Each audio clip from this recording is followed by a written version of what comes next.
بسم اللہ الرحمن الرحیم۔ قربانی کے متعلق ایک بات یہ جو ہمارے ہاں عام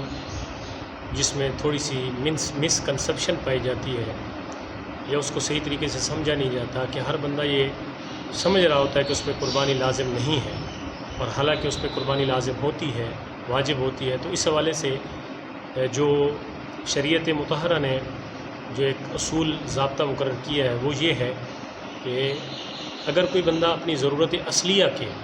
یعنی سواری، رہائش کا مکان، پہننے کے کپڑے اور کھانے کے برتن کے علاوہ اگر اس کے پاس 200 درہم کے برابر مالیت ہو اور وہ ان 3 دنوں میں موجود ہو جو قربانی کے 3 ایام ہیں، تو اس حوالے سے اس پہ قربانی واجب ہوگی، اس کو قربانی دینی پڑے گی۔ اور جدید تحقیق کے مطابق قربانی اگر کوئی بندہ اس دور میں صاحب نصاب ہے زکوٰۃ کے لیے، یعنی 52.5 تولے چاندی کے برابر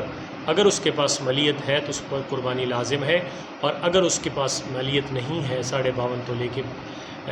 برابر مالیت نہیں ہے، تو پھر اس پہ قربانی لازم نہیں ہے۔